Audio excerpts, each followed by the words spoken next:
आज हम लोग CUCET 2019 केमिस्ट्री पेपर का सॉल्यूशन करते हैं। हम लोग क्वेश्चन नंबर 1 की ओर चलते हैं। क्वेश्चन नंबर 1 में हमें इनिशियल कॉन्सेंट्रेशन दिया हुआ है और उसके कॉरस्पॉन्डिंग टाइम दी हुई है और हमें पता करना है कि रिएक्शन का ऑर्डर क्या होगा। जब initial concentration point, colour change कर लेते हैं,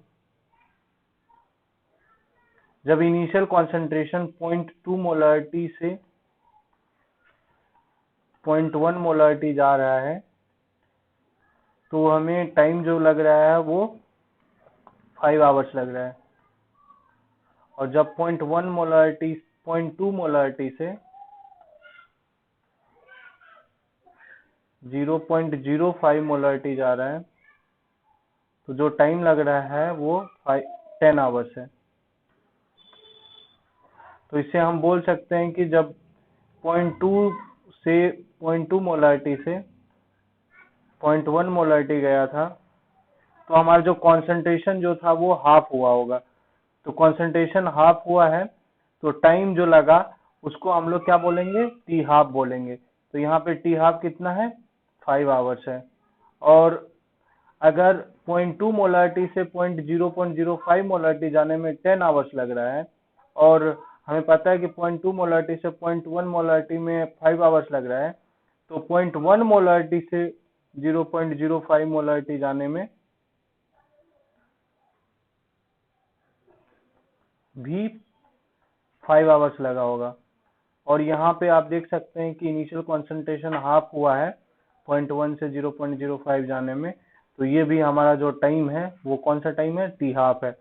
और इससे हम बता सकते हैं कि जो हमारा टी हाफ जो है वो इनिशियल कॉन्सेंट्रेशन पे डिपेंड नहीं करता है। दैट मीन्स CA0 पावर 0 आ रहा है, क्योंकि यहाँ इनिशियली हमारा इनिशियल कॉन्सेंट्रेशन 0.2 मोलरिटी था, फिर बाद में हमारा इनिशियल कॉन्सेंट्रेशन 0.1 मोलरिटी हो गया, लेकिन टाइम जो है टी हाफ जो है वो दोनों कंडीशन में सेम है जो कि 5 आवर्स है।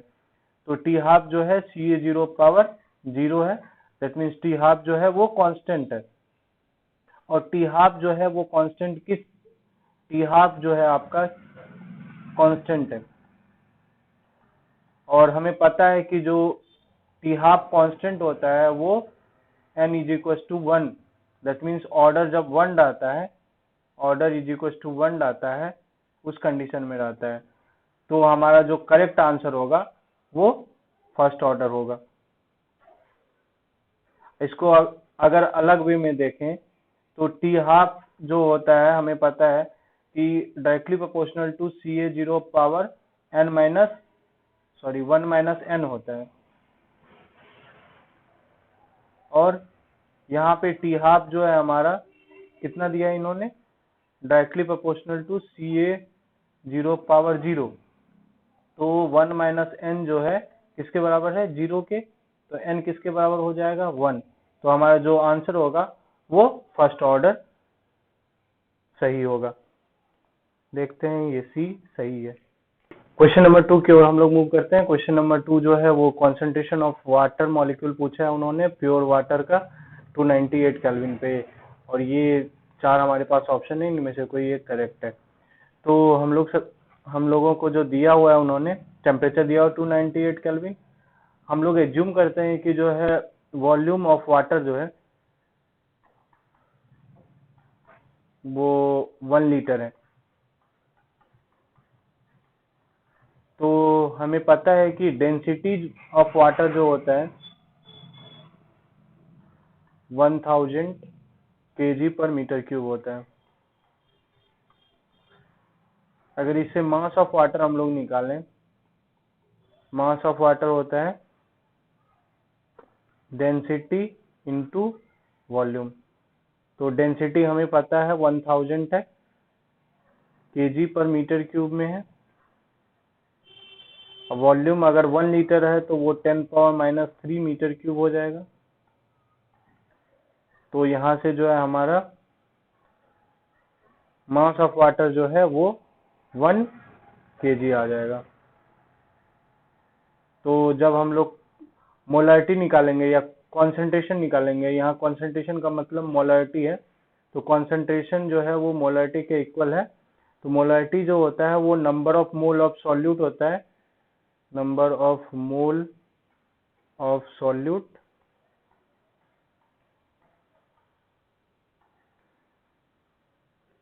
Divided by litre of solution हो जाएगा।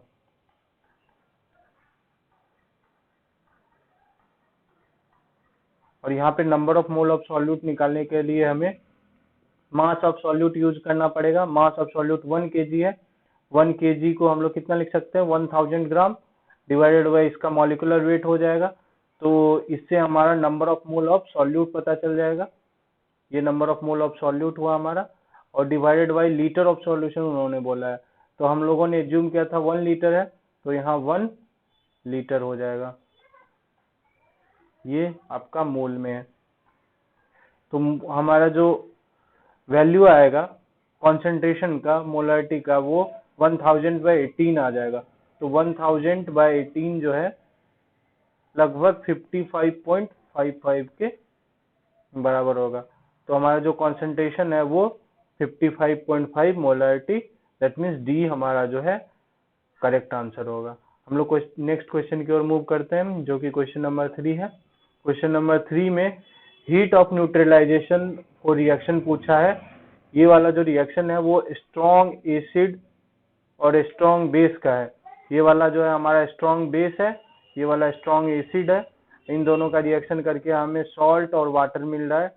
और जितने भी न्यूट्रलाइजेशन रिएक्शन होते हैं वो एक्सोथर्मिक होते हैं। तो इसमें हमें कितना हीट मिलेगा, वो 57.1 किलो जूल हीट रिलीज होगा इस रिएक्शन से, क्योंकि ये एक्सोथर्मिक रिएक्शन है। और उन्होंने बोला है कि हम 0.5 मोलरिटी ऑफ HNO3 रिएक्ट कर रहा है 0.2 मोल्स ऑफ KOH के साथ। तो यहाँ पे देख सकते हैं कि आप KOH जो है वो 0.2 मोल है, ये वाला वैल्यू 0.2 दिया हुआ है उन्होंने, और HNO3 जो है वो 0.5 मोलरिटी है। तो दोनों में देखें तो जो हमारा लिमिटिंग रिएक्टेंट है वो KOH है, जो कि 0.2 मोल है। तो हमारा जो फाइनल प्रोडक्ट जो होगा वो भी जो है 0.2 मोल के अकॉर्डिंग हम लोग निकालेंगे, क्योंकि वही लिमिटिंग रिएक्टेंट है। तो जो हीट रिलीज होगा वो भी हम लोग लिमिटिंग रिएक्टेंट के बेसिस पे निकालेंगे। ये क्या है, हमारा लिमिटिंग रिएक्टेंट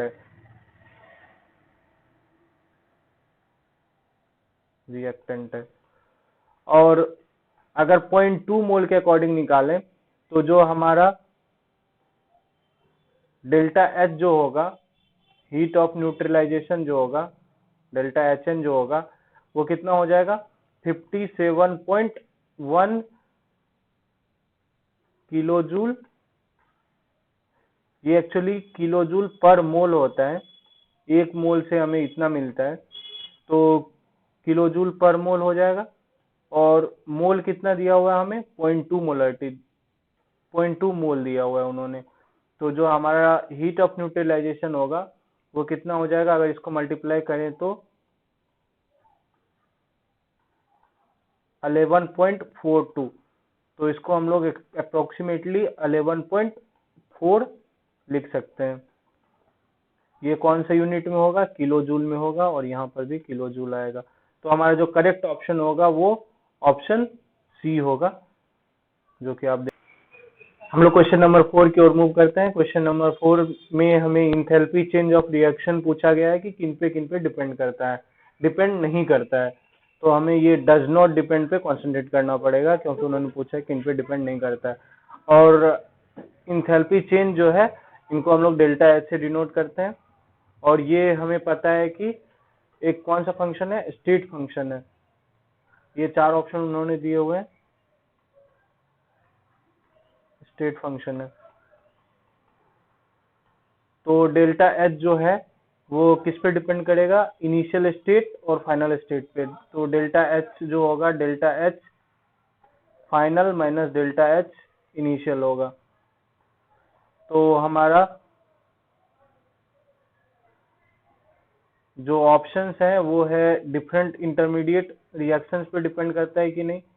ये डिफरेंट इंटरमीडिएट रिएक्शंस का मतलब होता है कि इसके बीच में जो रिएक्शंस होंगे कोई भी पर्टिकुलर रिएक्शन मान लीजिए ए से बी हो रहा है, तो ऐसा पॉसिबिलिटी है कि ए से जो है A1 बन रहा होगा, मान लीजिए उससे A2 बन रहा होगा, उससे बाद में जो है बी बन रहा होगा, तो ये सब इंटरमीडिएट रिएक्शन हो गए। तो चूंकि ये स्टेट फंक्शन है, तो ये इनिशियल और फाइनल पॉइंट पे डिपेंड करेगा, न कि जो है जो पाथ पे डिपेंड करेगा। तो पहला वाला ऑप्शन जो है वो इंथैल्पी चेंज जो है इंटरमीडिएट रिएक्शंस पे डिपेंड नहीं करता है, ऐसा हम बोल सकते हैं।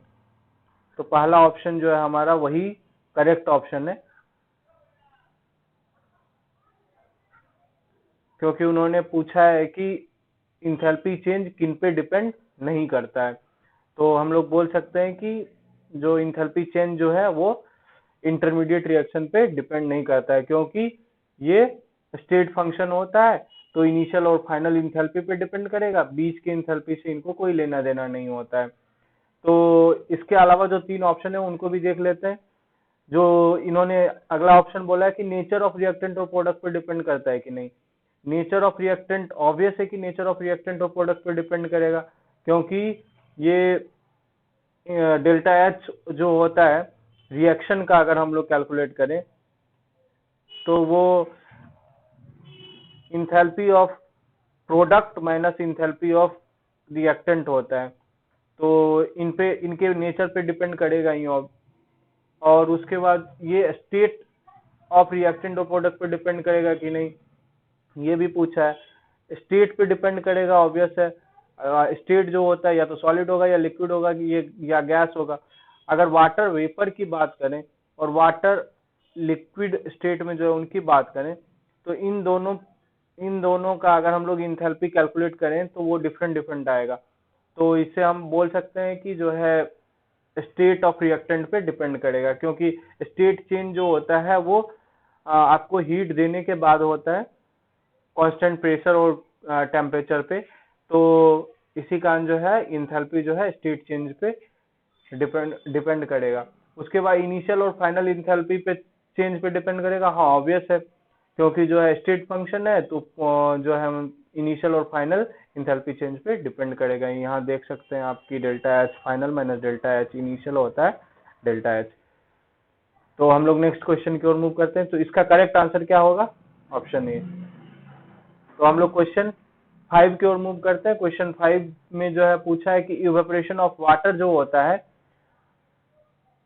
वो एंडोथर्मिक होता है या एक्सोथर्मिक होता है, या प्रोसेस जो होता है उसमें कोई हीट एक्सचेंज नहीं होता है, या जो है ये अकम्पेंड किया जाता है केमिकल रिएक्शन के थ्रू। इवेपोरेशन ऑफ वाटर में क्या होता है, अगर हम सोचने का कोशिश करें तो आप देखे होंगे कि जो सी वाटर जो होता है, सी वाटर इवेपोरेट होता है। क्यों इवेपोरेट होता है? क्योंकि जो है उसको सनलाइट मिलता है। जैसे इस फिगर में आप देख सकते हैं कि यहाँ पे सन है आपका, सन जो है हीट एनर्जी दे रहा है, किनको दे रहा है?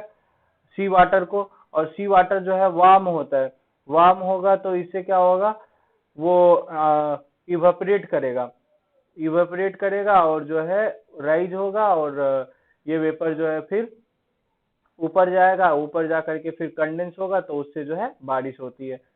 तो यहाँ पे देख सकते हैं कि चूंकि ये हीट ले करके इवेपोरेट हो रहा है, तो हमारा किस तरह का प्रोसेस हो जाएगा? एंडोथर्मिक प्रोसेस हो जाएगा, क्योंकि यहाँ पे हीट की जरूरत पड़ती है। किनको हीट की जरूरत पड़ती है? जो ओशन वाटर है, इनको हीट की जरूरत पड़ रही है। तो हमारा जो भी वाटर है, वाटर में हम लोग क्या दे रहे हैं? हीट दे रहे हैं, एनर्जी दे रहे हैं, क्यू दे रहे हैं। तो उसके बाद हमें जो है ये वेपर बन रहा है और इवेपोरेट हो रहा है। तो इससे हम लोग बोल सकते हैं कि ये किस तरह का प्रोसेस है? एंडोथर्मिक प्रोसेस है। और इसमें सिर्फ स्टेट चेंज हो रहा है, वाटर से वेपर बन रहा है, दैट मीन्स लिक्विड से जो है वेपर में चेंज हो रहा है। तो यहाँ पे कोई रिएक्शन नहीं हो रहा है, तो हम लोग बोल सकते हैं कि ये केमिकल रिएक्शन नहीं होगा इसमें। और ये कौन सा प्रोसेस है? एंडोथर्मिक प्रोसेस है। तो हमारा करेक्ट आंसर, हम लोग क्वेश्चन नंबर 6 की ओर मूव करते हैं। क्वेश्चन नंबर 6 में हमें ऑस्मोटिक प्रेशर ऑफ सॉल्यूशन पूछा गया है। किन पे डिपेंड करता है, नंबर ऑफ सॉल्यूट पार्टिकल्स पे, या जो है टेम्परेचर पे, या वॉल्यूम पे, या सॉल्यूशन पे, सॉल्यूशन कांस्टेंट पे। तो हमें ऑस्मोटिक प्रेशर सबसे पहले पता करते हैं कि क्या होता है। ऑस्मोटिक प्रेशर जो होता है वो प्रेशर रिक्वायर्ड होता है ऑस्मोसिस को रोकने के लिए। ये हमारे पास एक यू शेप का फिगर दिया हुआ है, इसमें प्योर सॉल्वेंट है और सॉल्यूशन।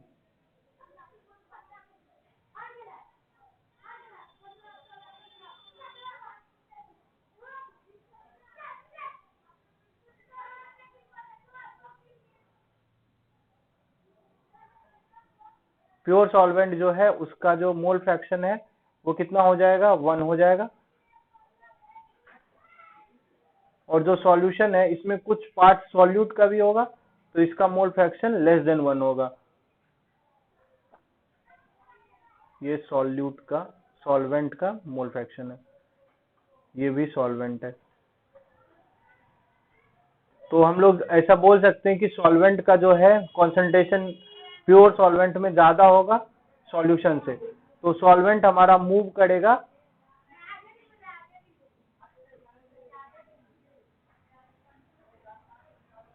प्योर सॉल्वेंट से सॉल्यूशन की ओर।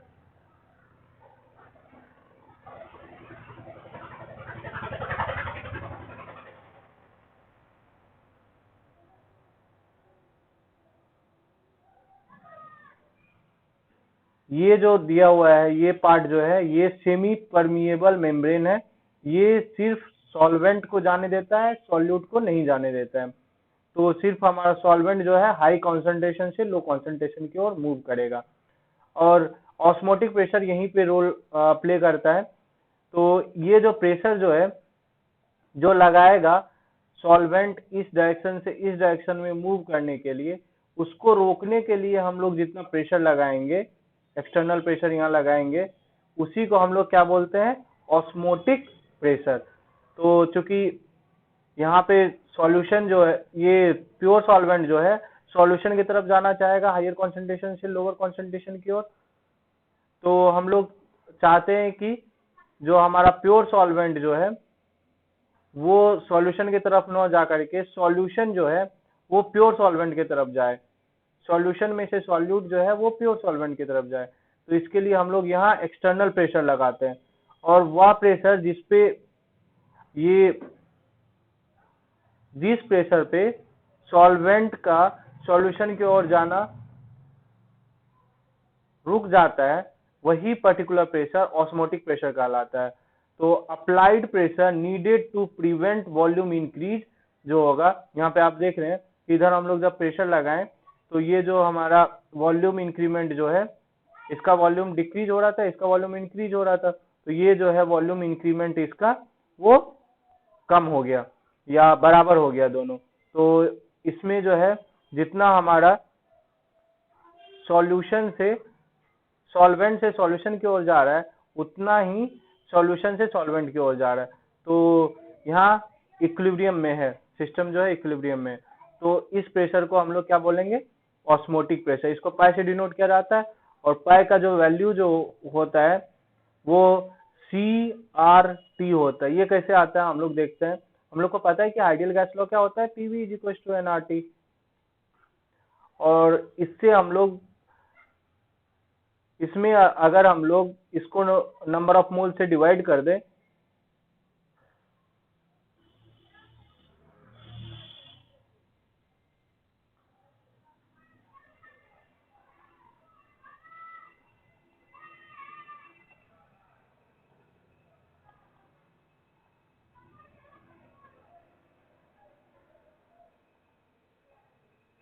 ओके हम लोग को पता है कि आइडियल गैस लॉ जो होता है वो PV = nRT होता है।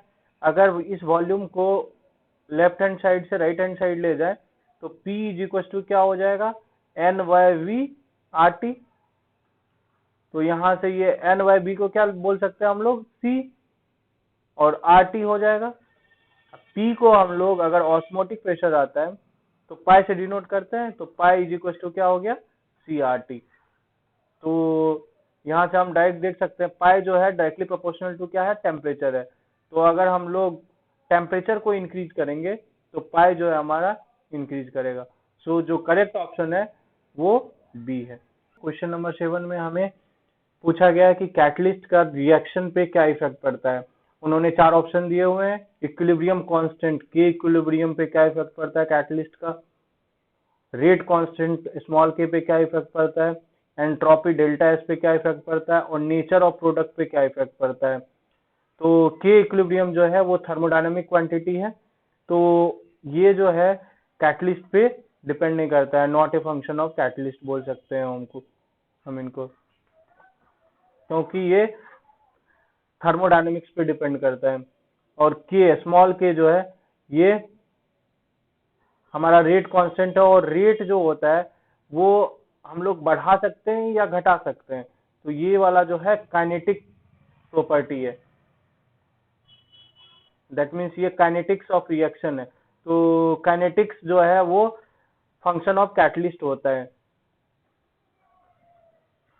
डेल्टा एस जो है ये थर्मोडायनेमिक प्रॉपर्टी है, ये भी फंक्शन ऑफ कैटलिस्ट नहीं होता है, दैट मीन्स कैटलिस्ट पे डिपेंड नहीं करता है। और ये नेचर ऑफ प्रोडक्ट भी कैटलिस्ट पे डिपेंड नहीं करता है। और अगर काइनेटिक्स की बात करें तो काइनेटिक्स कैसे डिपेंड करता है, तो हमारा जो करेक्ट आंसर है वो बी हो जाएगा। ये रेट कांस्टेंट क्यों हुआ, ये बाकी 3 ऑप्शन क्यों नहीं हुए, हम आगे देखते हैं। जो रेट कांस्टेंट जो होता है वो लिखा जाता है k is equal to k0 e power minus EA by RT। ये जो है आर्हेनियस लॉ कहलाता है।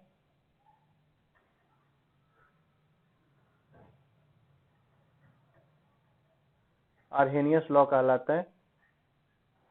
और इसमें जो है आप देख रहे हैं कि के जो है वो फंक्शन है किनका, एक्टिवेशन एनर्जी EA का।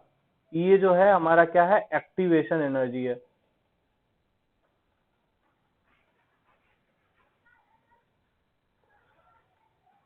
हम लोग इस डायग्राम में देखते हैं, इस डायग्राम में अगर आप देखें तो ये रेड वाला जो है, ये रेड वाला जो है कैटेलाइज्ड रिएक्शन है, दैट मीन्स कैटलिस्ट के प्रेजेंस में हो रहा है। और ये जो है दूसरा वाला रिएक्शन है वो अनकैटेलाइज्ड रिएक्शन है, दैट मीन्स विदाउट कैटलिस्ट हो रहा है।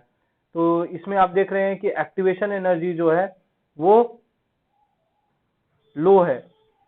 इसमें रेड वाले में एक्टिवेशन एनर्जी आप देख रहे हैं, रेड वाले में यहाँ पे एक्टिवेशन एनर्जी जो है EA जो है वो लो है, और यहाँ पे एक्टिवेशन जो है, एक्टिवेशन एनर्जी जो है वो हाई है। दैट मीन्स अगर हम लोग कैटलिस्ट यूज करते हैं तो एक्टिवेशन एनर्जी डिक्रीज कर जाता है, एक्टिवेशन एनर्जी जो है वो डिक्रीज कर जाएगा। तो एक्टिवेशन एनर्जी अगर डिक्रीज कर रहा है, अगर इस इक्वेशन का यूज करें तो के का वैल्यू जो है वो इंक्रीज करेगा, अगर एक्टिवेशन एनर्जी EA जो है वो डिक्रीज करेगा। तो इससे हम बोल सकते हैं कि जो है कैटलिस्ट जो है वो किन पे इफेक्ट करता है, कैटलिस्ट जो है एक्टिवेशन एनर्जी को डिक्रीज करता है, और एक्टिवेशन एनर्जी जो है रिलेटेड है के से, किस फॉर्मूला से, आर्हेनियस, किस लॉ से, आर्हेनियस लॉ से। तो अगर एक्टिवेशन एनर्जी डिक्रीज करता है तो के इंक्रीज करता है। और इससे पता चलता है कि जो कैटलिस्ट जो है वो रेट कांस्टेंट पे इफेक्ट डालता है। तो हम लोगों का जो करेक्ट आंसर होगा इस क्वेश्चन का वो है rate constant B. Question number 8 की ओर मूव करते हैं। क्वेश्चन नंबर 8 में हमें इन्होंने पूछा है कि कौन से सेंट्रल एटम के पास ऑक्टेट ऑफ इलेक्ट्रॉन्स नहीं है, ये डज नॉट अचीव बोल रहा है, तो कौन से अचीव नहीं किए हैं। इन्होंने 4 ऑप्शंस दिए हुए हैं, इनमें से कोई एक करेक्ट है। यहाँ बिस्मथ है, फास्फोरस है, बोरॉन है, आर्सेनिक है। अगर देखें तो ये 3 जो है बिस्मथ, फास्फोरस और आर्सेनिक, ये नाइट्रोजन ग्रुप के लग रहे हैं। तो ये नाइट्रोजन होता है, फास्फोरस होता है, आर्सेनिक होता है, एंटीमनी होता है, और बिस्मथ होता है। तो नाइट्रोजन जो है वो 1s2 2s2 2p3, atomic number 7 होता है, 2 2 4 3 7। तो 2s2 2p3 ये 5 इलेक्ट्रॉन जो है ये आउटर मोस्ट सेल में है, तो इसमें भी 5 इलेक्ट्रॉन होंगे आउटर मोस्ट सेल में, इसमें भी 5 इलेक्ट्रॉन होंगे, इसमें भी 5 इलेक्ट्रॉन होंगे, इसमें भी 5 इलेक्ट्रॉन होगा। तो इससे हम बोल सकते हैं कि फास्फोरस अगर है तो ये 3 बॉन्ड बना रहा है और इन पे एक लोन पेयर हो जाएगा। 3 बॉन्ड बना रहा है आपका, 3 बॉन्ड बनाया और एक लोन पेयर है, तो 3 बॉन्ड से कितने इलेक्ट्रॉन इनके पास हुए? 2 2 4 2 6 और एक लोन पेयर है, तो ये ऑक्टेट फुलफिल कर रहा है, तो इसके पास ऑक्टेट ऑफ इलेक्ट्रॉन है। तो अगर फास्फोरस के पास है तो सिमिलर बॉन्ड बना रहा है बिस्मथ भी और आर्सेनिक भी, तो हम लोग बोल सकते हैं कि फास्फोरस, बिस्मथ और आर्सेनिक जो है तीनों के तीनों जो है सेंट्रल मेटल एटम है और पर्टिकुलर कंपाउंड के, और तीनों के तीनों जो है ऑक्टेट को फुलफिल कर रहे हैं। तो सिर्फ हमारा एक ऑप्शन बच जाता है बोरॉन, तो सी जो है हमारा करेक्ट ऑप्शन होगा। लेकिन देख लेते हैं कि जो है BH3 कैसे बॉन्ड बनाता है। बोरॉन जो है 1s2 2s2 2p1 इसका इलेक्ट्रॉनिक कॉन्फ़िगरेशन होगा, और बोरॉन के पास जो है 3 ही बॉन्ड ये बना सकता है। तो हम लोग देख सकते हैं एक हाइड्रोजन यहाँ आ जाएगा, एक हाइड्रोजन यहाँ आ जाएगा, एक यहाँ आ जाएगा, तो टोटल कितने इलेक्ट्रॉन इसमें बॉन्ड में पार्टिसिपेट कर रहे हैं? तो टोटल 2 2 4 2 6 इलेक्ट्रॉन ही जो है एक दूसरे से शेयर कर रहा है। तो बोरॉन जो है आपका वो सेंट्रल मेटल, बोरॉन जो है वो ऑक्टेट को फुलफिल नहीं कर रहा है, तो ये बोरॉन जो है ऑक्टेट को फुलफिल नहीं कर रहा है, तो हमारा करेक्ट आंसर BH3 हो जाएगा। तो देख लेते हैं, ये BH3 है हमारा करेक्ट आंसर। नेक्स्ट क्वेश्चन की ओर मूव कर रहे हैं। नेक्स्ट क्वेश्चन जो है क्वेश्चन नंबर 9 है। इसमें हमें पूछा गया है कि कितने रेडियल नोड है फॉर 3p ऑर्बिटल्स के। तो 3p ऑर्बिटल में कितने रेडियल नोड है? तो सबसे पहले हमें ये पता होना चाहिए कि ये नोड क्या होता है, उसके बाद देखेंगे कि ये नोड कितने तरह का होता है, रेडियल नोड उनमें से कौन सा नोड है, और ये जो है 3p जो है इसके लिए कितने रेडियल नोड होंगे। तो ये हमारे पास ऑप्शन है जो कि 0 1 2 3 है। तो सबसे पहले देखते हैं कि नोड क्या होता है। नोड जो होता है जहां पे प्रोबेबिलिटी ऑफ फाइंडिंग इलेक्ट्रॉन जो है वो 0 होता है, उसको हम लोग नोड बोलते हैं। अब ये प्रोबेबिलिटी भाई साहब क्या है? प्रोबेबिलिटी होता है कि जहां पे हम लोग इलेक्ट्रॉन को खोज ही नहीं सकते, जहां पे इलेक्ट्रॉन इतना कम अमाउंट में हो कि हमें पता ही नहीं चले कि वहां इलेक्ट्रॉन है या नहीं है, तो ऐसे प्लेस को हम लोग नोड बोलेंगे। तो ऑर्बिटल क्या होता है? जस्ट इसका रिवर्स जो होता है वो ऑर्बिटल होता है। ऑर्बिटल का मतलब होता है जहां पे मैक्सिमम प्रोबेबिलिटी हो इलेक्ट्रॉन की, को हम लोग ऑर्बिटल बोलते हैं। अब कितने लोग ऑर्बिटल और ऑर्बिट में कंफ्यूज हो सकते हैं, तो ऑर्बिट जो है अलग चीज है। ऑर्बिट जो है आपका वो बताता है कि न्यूक्लियस से कितना दूर आपका एटम है, दैट मीन्स इनका जो है प्रोबेबिलिटी से कोई लेना देना नहीं है। तो ऑर्बिट जो है इसका मतलब है कि ये न्यूक्लियस है आपका, ये तो इनसे कितना दूर जो है आपका इलेक्ट्रॉन है, तो ये आपका जो है ऑर्बिट हो गया। ये फर्स्ट ऑर्बिट है, ये सेकंड ऑर्बिट है। तो हम लोग यहाँ किन पे बात कर रहे थे? नोड्स की बात कर रहे थे। नोड्स पता चल गया जहां पे प्रोबेबिलिटी ऑफ फाइंडिंग इलेक्ट्रॉन 0 होता है। अब ये नोड जो होता है मेनली 2 तरह का होता है। क्या क्या होता है?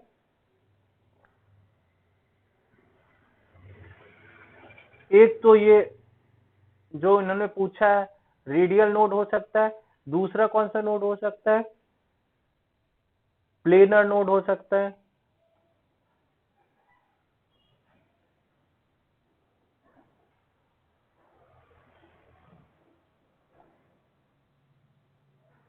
यहाँ पे आप देख सकते हैं कि ये 3p ऑर्बिटल है आपका, और 3p ऑर्बिटल में कितने रेडियल नोड है? ओनली 1 रेडियल नोड है। यहाँ पे प्रोबेबिलिटी अगर यहाँ पे देखें तो कोई इलेक्ट्रॉन नहीं दिख रहा है, यहाँ पे भी कोई इलेक्ट्रॉन नहीं है।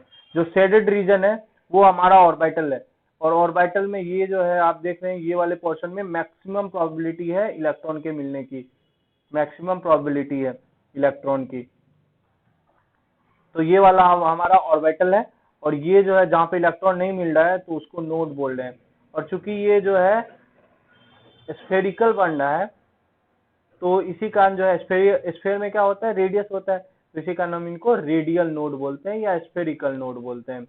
और जो है अगर देखा जाए तो ये हमारा एक्स जेड है, तो एक्स जेड प्लेन में है, तो वाई एक्सिस जो होगा वो वाई एक्सिस इसका प्लेनर नोड होगा,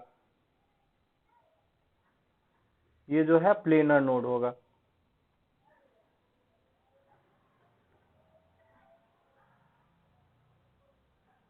हम लोग नेक्स्ट स्लाइड में देखते हैं। यहाँ पे आप देख सकते हैं कि डार्कर रीजन जो है, आप देख ही रहे हैं, ये जो है डार्कर रीजन है, ये डार्कर रीजन है, ये भी आपका डार्कर रीजन है, ये सारे डार्कर रीजन है। तो डार्कर रीजन जो है वो दिखा रहा है कि इलेक्ट्रॉन डेंसिटी हाई है, वेरी हाई है। और यहाँ पे जो व्हाइट रीजन है वो दिखा रहा है कि नोड बन रहा है, और ये रेडियल नोड है। अगर जो है स्फीयर बन रहा हो, अगर जो है एक प्लेन बन रहा होता है तो उसको हम लोग एंगुलर नोड बोलते हैं। अब जो है हम लोग वैल्यू कैलकुलेट करते हैं, जो आपका एंगुलर नोड जो होता है उसका वैल्यू एल होता है। एल दैट मीन्स जो आपका सबसेट रहेगा उसके हिसाब से जो है रेडियल नोड बनेगा। जैसे एस है तो एस का क्या होता है, एल का वैल्यू 0 होता है। पी है तो उसका जो एल का वैल्यू कितना होता है, 1 होता है। डी है तो उसका एल का वैल्यू कितना होता है, 2। एफ है तो उसका एल का वैल्यू 3। तो इतने सारे जो है इनके प्लेनर नोड भी होंगे, प्लेनर नोड। लेकिन उन्होंने हमसे क्या पूछा है क्वेश्चन में कि रेडियल नोड कितने हैं। तो रेडियल नोड निकालने के लिए हम लोग ये वाला फॉर्मूला यूज करेंगे, n माइनस एल माइनस 1 बराबर n माइनस एल माइनस 1। किन के लिए निकालना था, 3p के लिए निकालना था। तो 3p में जो है n कितना हो जाएगा, 3 हो जाएगा, और l कितना हो जाएगा, 1 हो जाएगा। तो यहाँ से हम अगर वैल्यू पुट करें इसमें तो 3 माइनस 1 बराबर 1 हो जाएगा। तो हमारा करेक्ट आंसर जो 10 की ओर मूव करते हैं। क्वेश्चन नंबर 10 में हमें होमोडायटोमिक मॉलिक्यूल्स दिए हुए हैं, उनमें से हमें बताना है कौन सा पैरामैग्नेटिक है। ये 4 मॉलिक्यूल्स हैं। तो पैरामैग्नेटिक है, तो पैरामैग्नेटिक का क्या मतलब होता है ये देखते हैं हम लोग। पैरामैग्नेटिक का मतलब होता है इसमें कम से कम एक जो है अनपेयर्ड इलेक्ट्रॉन होने चाहिए, 1 अनपेयर्ड इलेक्ट्रॉन होने चाहिए। इससे ज्यादा भी हो सकता है, अगर कोई अनपेयर्ड इलेक्ट्रॉन नहीं होगा तो हम उनको डायमैग्नेटिक बोलते हैं। तो हमें यहाँ पे ऑक्सीजन के लिए पूछा गया है, तो ऑक्सीजन का एटॉमिक नंबर 8 होता है, तो इसमें नंबर ऑफ इलेक्ट्रॉन कितने हो जाएंगे, 16। नाइट्रोजन का एटॉमिक नंबर 7 होता है, तो इसमें नंबर ऑफ इलेक्ट्रॉन 14 हो जाएंगे। कार्बन का एटॉमिक नंबर कितना होता है, 6, तो इसमें नंबर ऑफ इलेक्ट्रॉन 12 हो जाएंगे। और F2 का एटॉमिक नंबर 9 होता है, तो इसमें नंबर ऑफ इलेक्ट्रॉन 18 हो जाएंगे। तो O2 और जो F2 है इसमें नंबर ऑफ इलेक्ट्रॉन जो है ग्रेटर देन 14 है, तो इनका जो है इलेक्ट्रॉनिक कॉन्फ़िगरेशन डिफरेंट होगा।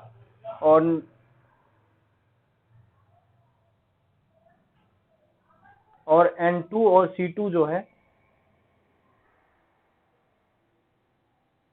N2 और C2 उनका इलेक्ट्रॉनिक कॉन्फ़िगरेशन डिफरेंट होगा। तो सबसे पहले हम लोग O2 और F2 का देखते हैं। O2 और F2 का अगर देखें तो इसमें 2s से स्टार्ट हुआ है, तो 1s में भी होगा। तो 1s में 2 इलेक्ट्रॉन इधर होंगे, सॉरी 2 इलेक्ट्रॉन यहाँ होगा, 2 इलेक्ट्रॉन यहाँ पे होगा। सिग्मा 1s2 में पहला 2 इलेक्ट्रॉन होगा, फिर सिग्मा स्टार 1s2 में दूसरा 2 इलेक्ट्रॉन होगा। सिग्मा 2s2 में 2 इलेक्ट्रॉन होंगे, 2 इलेक्ट्रॉन यहाँ भी होंगे, 2 इलेक्ट्रॉन यहाँ होगा, 2 इलेक्ट्रॉन यहाँ होगा, 2 इलेक्ट्रॉन यहाँ होंगे, 1 इलेक्ट्रॉन यहाँ, 1 इलेक्ट्रॉन यहाँ। इनकी बात करें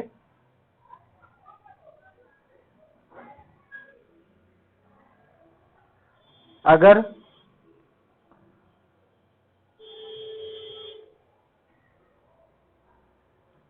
Z जो है लेस देन इक्वल टू 7 है, that means number of electron less than equal to 14 है। तो ये वाले कंडीशन 2 थे।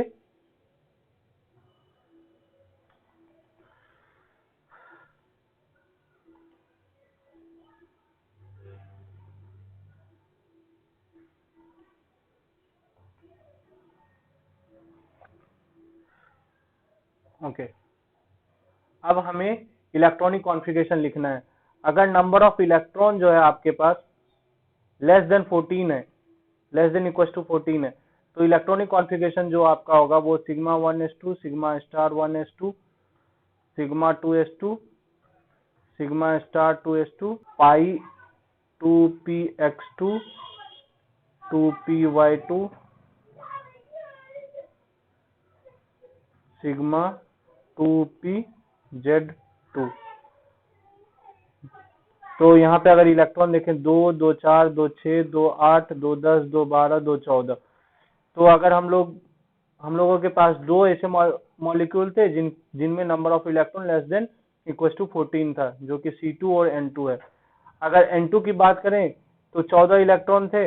नंबर ऑफ इलेक्ट्रॉन कितने थे इनमें? 14 थे। इनमें नंबर ऑफ इलेक्ट्रॉन 12 थे। तो पहले C2 की बात करें तो C2 में 12 इलेक्ट्रॉन थे। तो 12 इलेक्ट्रॉन जो है, 2 इलेक्ट्रॉन यहाँ, 2, 4, 2, 6, 2, 8, 2, 10, 2, 12, तो यहाँ तक में हमारे पास 12 इलेक्ट्रॉन हो जाता था। तो इससे जो है, और अगर देखें यहाँ लास्ट में, तो यहाँ पे 2, 2 दोनों जगह है, दैट मीन्स पेयर्ड इलेक्ट्रॉन है, कोई भी अनपेयर इलेक्ट्रॉन नहीं है। तो ये जो है पैरामैग्नेटिक नहीं होगा। अगर N2 की बात करें तो N2 जो है उसमें 14 इलेक्ट्रॉन है, और लास्ट इलेक्ट्रॉन जो फिल कर रहा है वो 2pz2 में फिल कर रहा है, सिग्मा 2pz2 में। तो यहाँ पर भी पेयर्ड इलेक्ट्रॉन है, 2 इलेक्ट्रॉन है, तो ये भी पैरामैग्नेटिक आपका नहीं होगा। अब जो है हमें नंबर ऑफ इलेक्ट्रॉन अगर ग्रेटर देन 14 है तो हमें पता करना है। तो नंबर ऑफ इलेक्ट्रॉन अगर ग्रेटर देन 14 होता है तो इनका इलेक्ट्रॉनिक कॉन्फ़िगरेशन जो होता है sigma 1s2, sigma star 1s2, sigma 2s2, sigma star 2s2, sigma 2pz, पाई 2px2, पाई 2py2, pi star 2px, pi star 2py। अगर नंबर ऑफ इलेक्ट्रॉन अगर ग्रेटर देन 14 था तो ऐसे दो मॉलिक्यूल थे हमारे पास। पहला जो था वो O2 था, और दूसरा जो था वो N2 था, दूसरा जो था वो F2 था। हमें पता है कि ऑक्सीजन में जो है 16 इलेक्ट्रॉन थे, और फ्लोरीन में जो है वो 18 इलेक्ट्रॉन थे। तो 16 अगर इलेक्ट्रॉन है तो यहाँ से काउंटिंग स्टार्ट करते हैं। 2, 2, 4, 2, 6, 2, 8, 2, 10, 2, 12, 2, 14, तो 16 इलेक्ट्रॉन है अगर ऑक्सीजन में, तो एक यहाँ आएगा, एक यहाँ आएगा। तो इससे हम लोग बोल सकते हैं कि ऑक्सीजन में जो है वो 2 इलेक्ट्रॉन जो है क्या है, अनपेयर्ड है। तो ये आपका क्या हो जाएगा, पैरामैग्नेटिक हो जाएगा। अगर सिमिलरली F2 की बात करें तो उसमें 18 इलेक्ट्रॉन थे, तो एक इलेक्ट्रॉन यहाँ पर भी और आ जाएगा, एक इलेक्ट्रॉन यहाँ पर भी आ जाएगा, तो ये फुल हो जाएगा। तो यहाँ पे कोई अनपेयर्ड इलेक्ट्रॉन नहीं बचेगा। तो F2 में जो है कोई भी अनपेयर्ड इलेक्ट्रॉन नहीं है, तो जो है ये पैरामैग्नेटिक नहीं होगा। तो हमारा जो करेक्ट ऑप्शन होगा वो O2 होगा। हम लोग नेक्स्ट क्वेश्चन नंबर 11 की ओर मूव कर रहे हैं। क्वेश्चन नंबर 11 में हमें पूछा गया कि N2O4 हाइड्रोजन जो होता है उसका ऑक्सीडेशन स्टेट क्या है। तो हमें यहाँ पे सेंट्रल एटम आयन जो है N2, उनका ऑक्सीडेशन स्टेट पूछा गया है। ओके,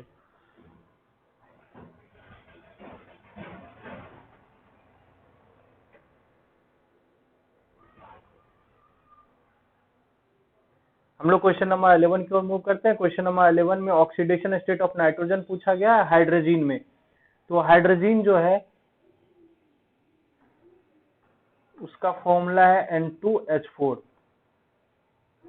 तो अगर हम लोग ऑक्सीडेशन स्टेट इनका X मान ले, नाइट्रोजन का जो है वो X है, हाइड्रोजन का हमें पता है कि -1 होगा, क्योंकि ये नाइट्रोजन जो होता है वो हाईली इलेक्ट्रोनिगेटिव होता है, और हाइड्रोजन जो है उनका इलेक्ट्रोनिगेटिविटी लगभग 2.1 के करीब होता है, और लेकिन नाइट्रोजन का जो है 3.5 के अबाउट होता है इलेक्ट्रोनिगेटिविटी। तो ये हाईली निगेटिव है, तो ये इन पे जो चार्ज होगा वो -1 होगा। तो हम लोग अगर बैलेंस करें चार्ज को, तो 2 × x + 4 × -1 = 0 हो जाएगा।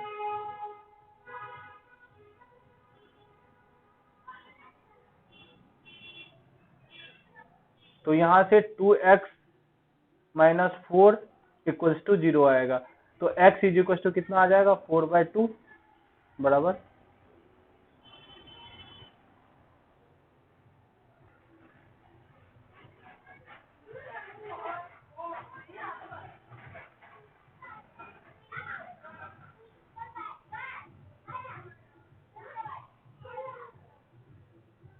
बराबर +2 हो जाएगा। तो हमारा जो करेक्ट आंसर होगा वो बी हो जाएगा। देख सकते हैं बी हमारा करेक्ट आंसर है। क्वेश्चन नंबर 12 की ओर हम लोग मूव करते हैं।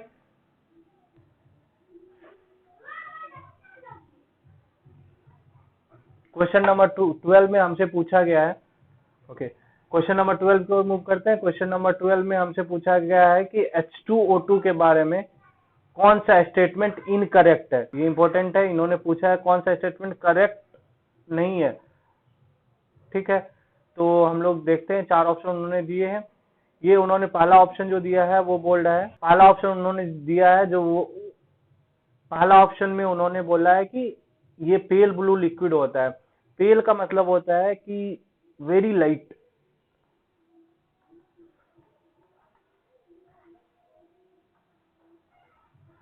ये नॉर्मल कंडीशन में जो है बहुत ही जो है लाइट जो होता है ब्लू कलर का होता है, लेकिन सॉल्यूशन में अगर देखा जाए तो ये कलरलेस दिखता है।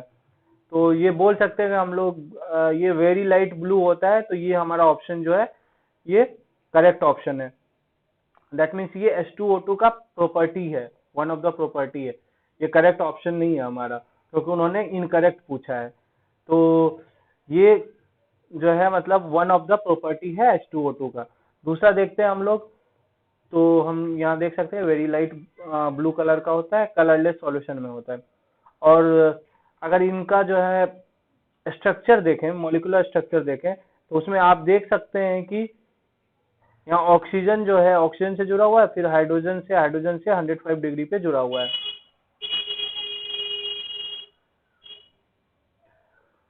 ये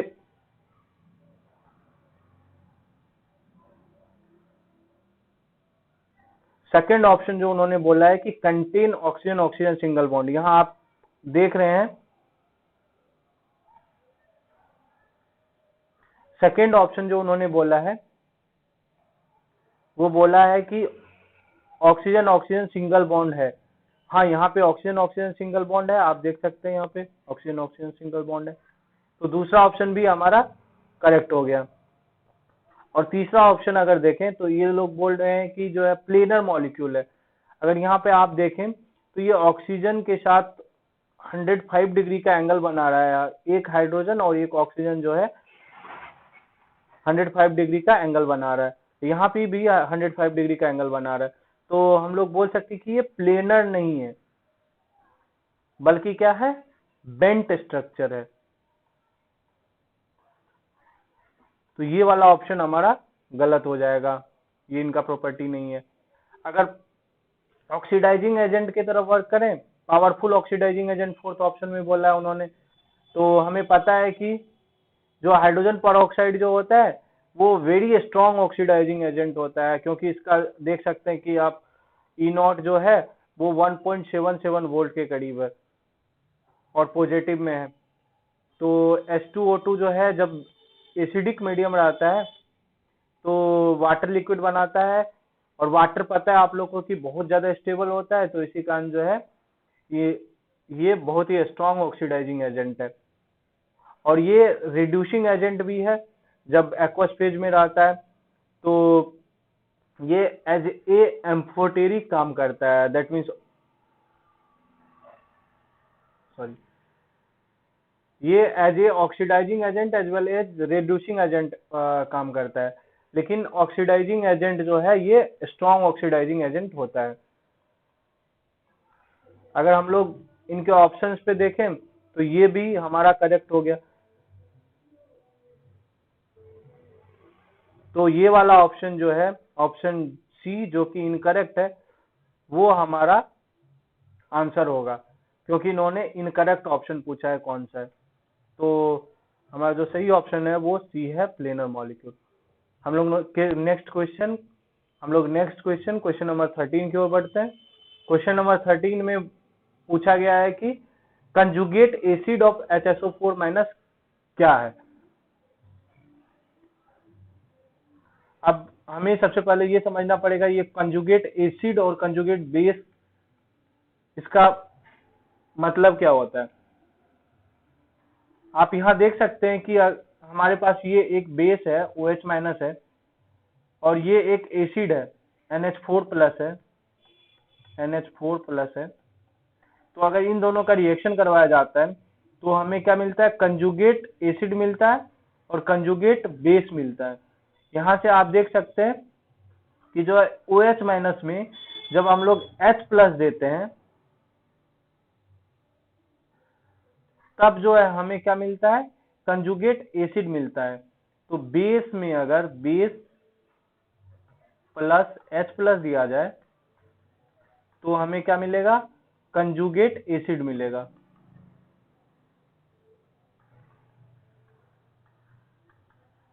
और अगर बेस एसिड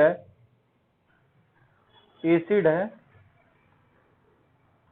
तो उसमें से माइनस H प्लस किया जाए तो हमें कंजुगेट बेस मिलेगा।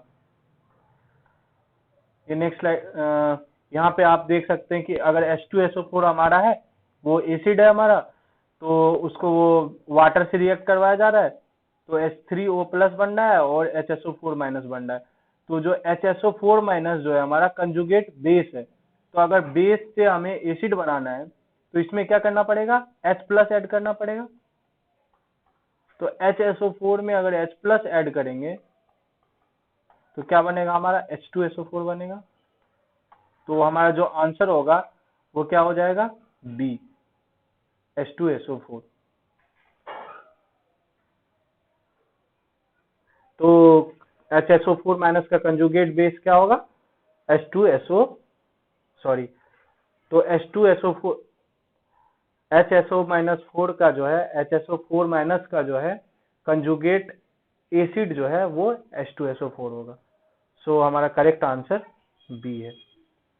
क्वेश्चन नंबर 14 की ओर मूव करते हैं। क्वेश्चन नंबर 14 में उन्होंने ब्लू विट्रोल जो होता है उनके स्ट्रक्चर के बारे में पूछा है, दैट इज CuSO4.5H2O जो है उनके स्ट्रक्चर के बारे में पूछा है कि किस तरह का स्ट्रक्चर होता है। तो ये चार ऑप्शन उन्होंने दिए हैं, ये स्क्वायर प्लेनर होता है और फिर उसके बाद 1 सल्फेट आयन होता है और जो है 1 वाटर मॉलिक्यूल होता है, या जो है स्क्वायर प्लेनर होता है 2 सल्फेट आयन होता है, 2 वाटर मॉलिक्यूल होता है, या 2 वाटर मॉलिक्यूल होता है प्लेनर मॉलिक्यूल के साथ, स्क्वायर प्लेनर के साथ। आप यहाँ देख सकते हैं कि ये CuSO4.5H2O है। तो अगर पहला ऑप्शन पे ध्यान दें तो यहाँ CuH2O का होल 2 प्लस आयन है, तो यहाँ 4 H2O हम लोग यूज कर ले रहे हैं। तो एक H2O बच रहा है हमारे पास, एक H2O बच रहा है और एक SO4 2 माइनस आयन बच रहा है। ठीक है, तो इन सारे ऑप्शन में देखते हैं मैच करके। तो CuH2O का होल 4 यहाँ 4 ये दिख रहा है आपका, 4 आपके पास है। उसके अलावा जो है हमें क्या बच रहा है, वाटर बच रहा है और SO4 2 माइनस बच रहा है। तो हम देखते हैं किसमें जो है वाटर और SO4 2 माइनस बच रहा है। तो फर्स्ट ऑप्शन में देखते हैं तो 1 सल्फेट आयन है, ठीक है 1 सल्फेट आयन है और 1 वाटर मॉलिक्यूल है, हाँ इसमें बच रहा है। तो ये वाला ऑप्शन लग रहा है कि हमारा सही होगा। तो बाकी सारे ऑप्शन देखते हैं। इसमें अगर देखें तो यहाँ ये लोग बोल रहे हैं कि 2 सल्फेट एटम है, तो 2 सल्फेट एटम यहाँ पे है ही नहीं क्योंकि एक ही सल्फेट एटम है आपके पास। तो ये वाला ऑप्शन हमारा गलत हो जाएगा। अगर नेक्स्ट ऑप्शन में देखें तो वो बोल रहा है कि 2 वाटर मॉलिक्यूल है स्क्वायर प्लेनर के साथ, 2 वाटर मॉलिक्यूल है, लेकिन हमारे पास तो 1 ही वाटर मॉलिक्यूल बच रहा है यहाँ पे, ये भी ऑप्शन गलत है। यहाँ भी 2 वाटर मॉलिक्यूल बोल रहा है, H2O का होल 3 है और SO4 बोल रहा है, तो ये वाला ऑप्शन भी प्रोबेबल है कि सही होगा। तो हमारे पास 2 ऑप्शन कैंसिल हो जाते हैं, 2 ऑप्शन बचते हैं।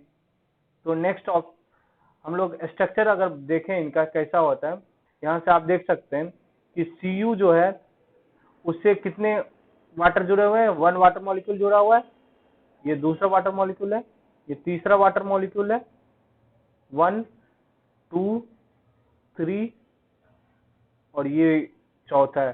तो Cu से 4 वाटर मॉलिक्यूल जुड़े हुए हैं। तो इन तीनों में से ये वाला ऑप्शन हो सकता है या ये वाला ऑप्शन हो सकता है। इसमें तो 3 ही वाटर मॉलिक्यूल उन्होंने बोला है, तो ये वाला ऑप्शन हमारा गलत हो जाएगा। तो जो करेक्ट आंसर होगा वो हमारा ये हो जाएगा। और यहाँ पे आप देख सकते हैं कि बाहर में जो है 1 वाटर मॉलिक्यूल है और एक SO4 2- है, तो 1 सल्फेट और 1 वाटर। तो हमारा जो करेक्ट आंसर होगा वो ये होगा। हम लोग क्वेश्चन नंबर 15 की ओर मूव कर रहे हैं। क्वेश्चन नंबर 15 में हमसे पूछा है कि ऐसा कौन सा ऑक्सो एसिड है जो कि 2 POH बॉन्ड कंटेन करता है, 1 P double bond O contain करता है और 1 PH बॉन्ड कंटेन करता है। ये 4 ऑप्शन हमारे पास दिए हुए हैं। सारे ऑप्शंस जो हैं उनका हम लोग बारी बारी से स्ट्रक्चर बनाने से पहले देख लेते हैं कि उन्होंने दिया क्या है। तो उन्होंने दिया है कि 2 POH बॉन्ड होने चाहिए, ये P मैंने बना दिया, और एक POH बॉन्ड हो गया हमारे पास, दूसरा भी POH बॉन्ड हो गया, और वो बोल रहा है ये वाला हमारा कंप्लीट हो गया। आगे उन्होंने बोला है कि 1 P डबल बॉन्ड O होना चाहिए, तो ये भी हम लोग कर दिए हैं। उसके बाद फिर आगे बोला है कि 1 PH बॉन्ड होना चाहिए, तो ये भी हम लोगों ने कर दिया। अगर इस मॉलिक्यूल का हम लोग नाम लिखना चाहें तो क्या होगा, एक फास्फोरस है आपके पास, ऑक्सीजन कितने हैं 1 2 3, तो O3 होना चाहिए, और हाइड्रोजन कितने हैं 1 2 3, तो 3 हाइड्रोजन है तो H3PO3, तो ये हमारा आंसर होना चाहिए। तो देखते हैं, ये बी हमारा जो है करेक्ट आंसर होगा।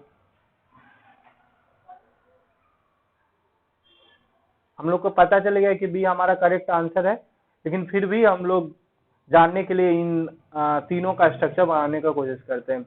H3PO2 का अगर स्ट्रक्चर बनाए तो P डबल बॉन्ड O हो जाएगा, यहाँ पे एक OH बॉन्ड होगा, 2 ऑक्सीजन हमारा खत्म हो गया तो 2 हाइड्रोजन बॉन्ड होंगे, तो ये वाला हमारा इस स्ट्रक्चर को फॉलो नहीं करता, तो ये वाला हमारा जो है ऑप्शन गलत हो जाएगा।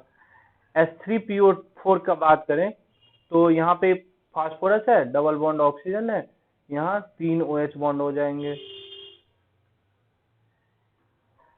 ये भी सिमिलर नहीं है इनसे, ये भी इनसे सिमिलर नहीं है, तो ये भी हमारा गलत हो जाएगा। अब H4P2O7 की बात करें, ये हमारा स्ट्रक्चर है H4P2O7, फास्फोरस है, डबल बॉन्ड ऑक्सीजन है, फास्फोरस है, डबल बॉन्ड ऑक्सीजन है, तो अब आपके पास बच गया 2 OH।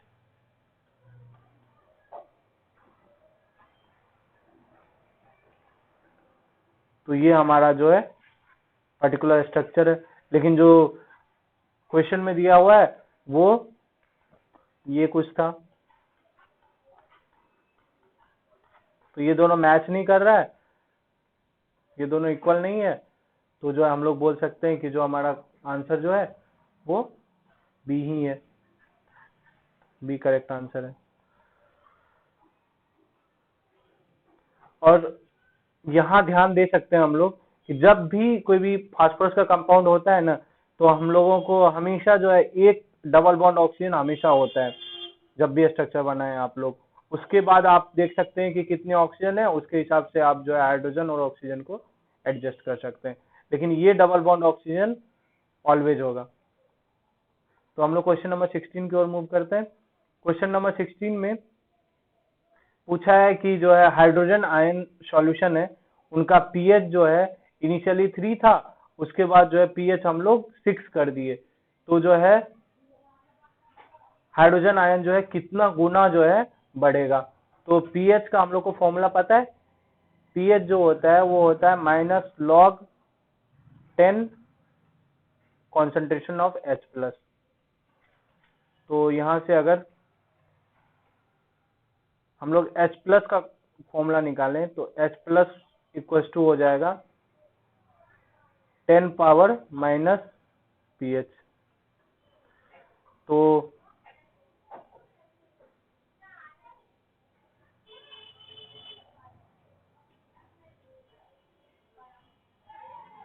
हमें concentration of H+ final bye concentration of H+ initial निकालना है।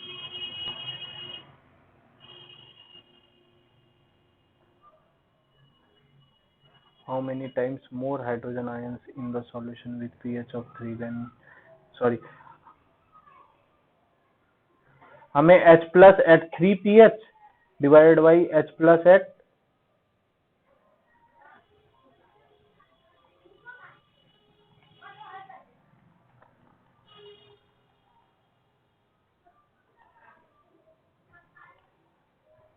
हमें H+ at pH is equals to 3 by H+ at pH is equals to 6 निकालना है।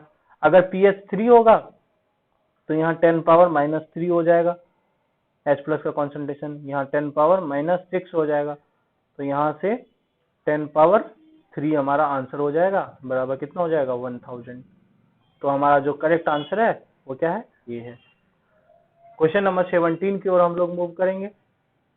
उससे पहले हम लोग देखते हैं कि पीएच का मतलब क्या होता है। पीएच जो है इसका मतलब होता है पोटेंशियल ऑफ हाइड्रोजन, मतलब हाइड्रोजन का कितना पोटेंशियल है, कितना कॉन्सेंट्रेशन है। तो यहाँ पे आप देखें तो जो पीएच का वैल्यू जो है वो उनका रेंज होता है, पीएच वैल्यूज का रेंज होता है 1 to 14 और 7 जो है वो न्यूट्रल है। 7 से अगर जो है 1 की ओर जाते हैं तो एसिडिक होती है चीजें, और अगर जो है 7 से आगे जाएंगे 14 के तरफ तो चीजें बेसिक होती जाती है। तो हम लोग कुछ देखते हैं, जैसे गैस्ट्रिक जूसेस जो होता है वो हाईली एसिडिक होता है, उसका पीएच 2 के करीब होता है। टोमेटो का पीएच 4 होता है, ह्यूमन यूरिन का पीएच 5 होता है। प्योर वाटर जो है जो हम लोग पीते हैं उसका पीएच स्लाइटली 7 के लगभग होता है। जो सोप हम लोग यूज करते हैं उसका पीएच 7.4 के अबाउट होता है। हैंड सोप का पीएच 10 होता है। आप इसी तरीके से हाउस होल्ड ब्लीच का पीएच होता है। क्वेश्चन नंबर 17 की ओर मूव करते हैं। क्वेश्चन नंबर 17 में हमसे पूछा गया कि कौन से इंटरमीडिएट में ऑड इलेक्ट्रॉन है। उन्होंने रेडिकल कैटायन बोला है, कार्बिन बोला है, नाइट्रीन बोला है और कार्बेनियन बोला है। तो हम सबसे पहले रेडिकल कैटायन देखते हैं। रेडिकल कैटायन में अगर ऑक्सीजन को देखें तो ऑक्सीजन कितने इलेक्ट्रॉन से घिरा हुआ है, 2 इलेक्ट्रॉन यहाँ से इनको मिल रहा है, 2 इलेक्ट्रॉन इधर से अगर शेयर कर रहा है तो 2 इलेक्ट्रॉन इधर से 4 हुआ, 2 इनके पास लोन पेयर के अपने हुए, 6 इलेक्ट्रॉन हो गए। और यहाँ पे सिर्फ एक ही इलेक्ट्रॉन या तो पॉजिटिव चार्ज, अगर पॉजिटिव चार्ज होगा तो जो है एक इलेक्ट्रॉन ही होगा। तो इस पे जो है टोटल नंबर ऑफ इलेक्ट्रॉन 7 ही है। तो अगर जो है 7 इलेक्ट्रॉन है तो ये जो हमारा कौन सा हो गया, ऑड इलेक्ट्रॉन इंटरमीडिएट हो गया। तो जो हमारा करेक्ट आंसर है वो ए है, रेडिकल कैटायन। अब बाकी जो इंटरमीडिएट है उनका भी हम लोग देखते हैं कि कितने इलेक्ट्रॉन है। अगर कार्बिन की बात करें तो कार्बिन में देख सकते हैं आप, यहाँ कार्बन जो है, कार्बन पे एक लोन पेयर होता है, तो यहाँ पे 2 इलेक्ट्रॉन है इनके पास। तो इसका जो वैलेंस जो है, वैलेंस में इलेक्ट्रॉन जो होते हैं टोटल 6 होते हैं। वैलेंस में 6 इलेक्ट्रॉन होंगे क्योंकि 2 इनसे मिलेगा, इनको 2 इनसे मिलेगा। तो वैलेंस में 2 2 4 2 6 इलेक्ट्रॉन होंगे। लेकिन ये ऑड इलेक्ट्रॉन नहीं है, ये इवन इलेक्ट्रॉन स्पीसीज हो गया क्योंकि 6 इलेक्ट्रॉन है। अगर हम लोग नाइट्रीन की बात करें, नाइट्रीन्स की बात करें तो नाइट्रीन्स का जो फॉर्मूला होता है वो आप देख सकते हैं NX होता है। और इसमें जो है 2 electron, 2 electron, 4 electron, 2 electron, 6 electron species ये भी है, 6 इलेक्ट्रॉन ही है इनमें।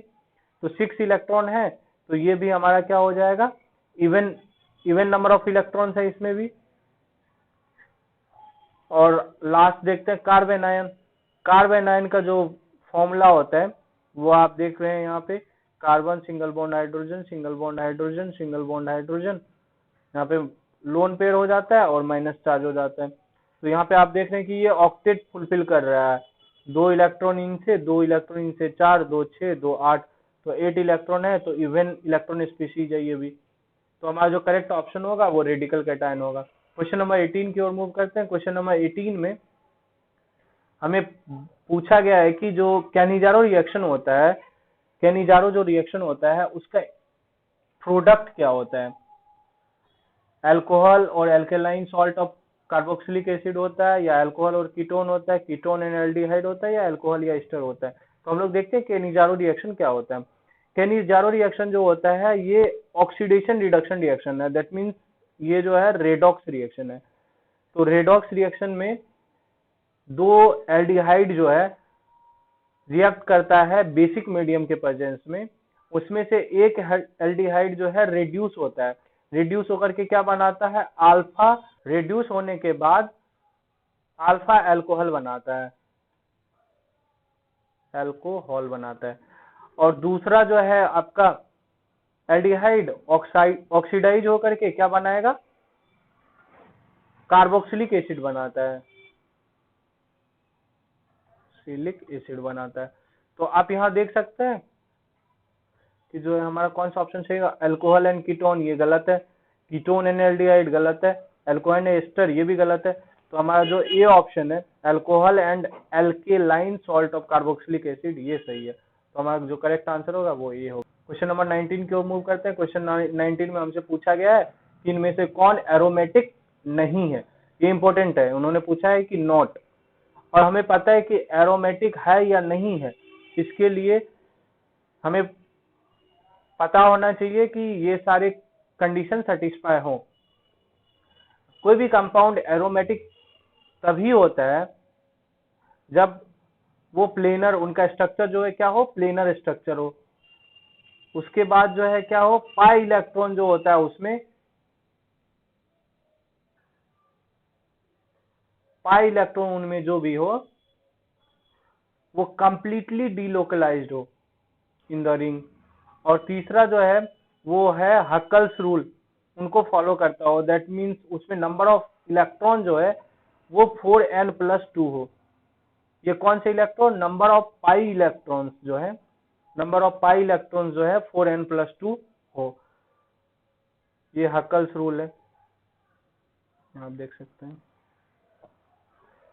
अब उसके बाद जो हमें हमारे पास मॉलिक्यूल दिए हुए हैं वो बेंजीन है। बेंजीन आप अगर स्ट्रक्चर बनाए, बहुत ही सिंपल है, यहाँ पे देख सकते हैं आप 2 electron, 2 electron, 4 electron, 2 electron, 6 electron है। तो 4n+2 रूल फॉलो कर रहा है, यहाँ पे n=1 हो जाएगा। और ये साइक्लिक है, साइक्लिक है। दूसरा जो है प्लेनर भी है, क्योंकि सारे जितने भी यहाँ पे कार्बन एटम है सबका हाइब्रिडाइजेशन कितना हो जाएगा, sp2 है, sp2 है। तो ये साइक्लिक है, प्लेनर है, और हक्कल्स रूल को फॉलो कर रहा है। तो जो है हमारा ये स्ट्रक्चर जो है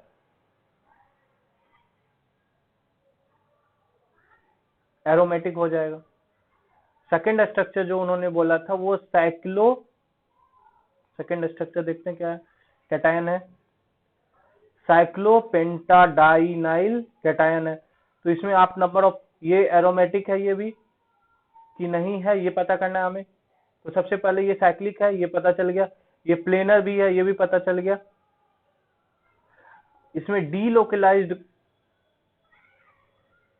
ऑक्सीजन है कि नहीं ये भी हमें पता करना है।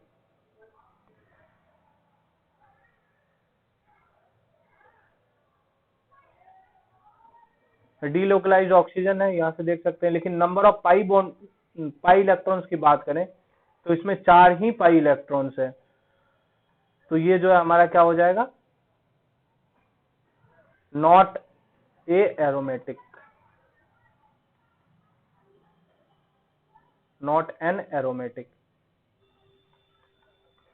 अगर इनकी साइक्लोपेंटाडाइनाइल एनायन की बात करें तो इसमें जो है ये भी जो है साइक्लिक है, प्लेनर है, और कार्बन जो और ये जो है लोकलाइज्ड है, जो आपके ऑक्सीजन जो है, सॉरी, जो पाई इलेक्ट्रॉन जो है वो लोकलाइज्ड है, वो ओके, ठीक। आपका जो पाई इलेक्ट्रॉन है इसमें वो डीलोकलाइज्ड है। यहाँ से देख रहे हैं कि आप ये रेजोनेंस बना रहा है, तो इसी का नाम लोग बोल सकते हैं कि ये डीलोकलाइज्ड है। और इसमें जो है नंबर ऑफ इलेक्ट्रॉन्स जो है, पाई इलेक्ट्रॉन्स जो है 2, 2 4, 2 6 है, 6 इलेक्ट्रॉन है, तो सिमिलर हो जाएगा इनके। अगर नेक्स्ट ऑप्शन देखें वो है साइक्लोहेप्टाट्राइइनाइल कैटायन, तो इसमें भी जो है ये प्लेनर है, sp2 साइक्लिक है,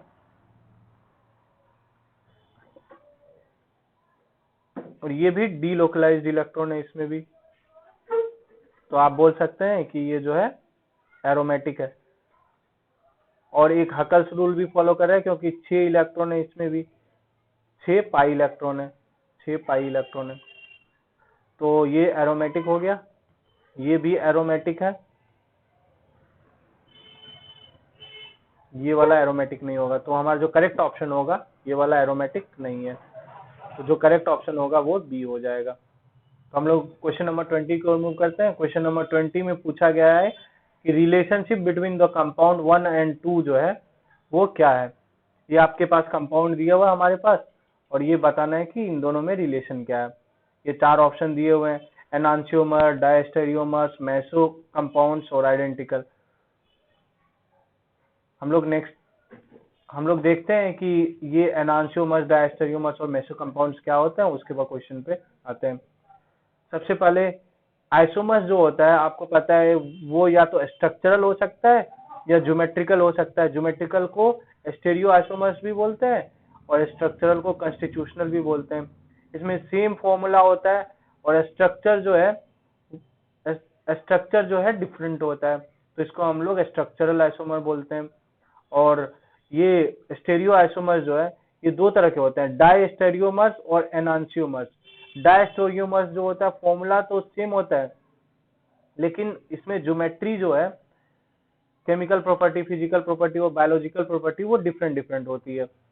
और एनांशियोमर्स जो होता है ये फॉर्मूला, स्ट्रक्चर और केमिकल प्रॉपर्टी और फिजिकल प्रॉपर्टी सब सेम होता है, लेकिन जो है ऑप्टिकल रोटेशन जो होता है वो डिफरेंट होता है। तो इसमें अगर देखें तो जो भी आपका कंपाउंड है वो एक दूसरे का मिरर इमेज होगा, मिरर इमेज होगा। अगर एनांशियोमर है तो कंपाउंड मिरर इमेज होगा, इसमें एक दूसरे का मिरर इमेज नहीं होगा, नॉट ए मिरर इमेज।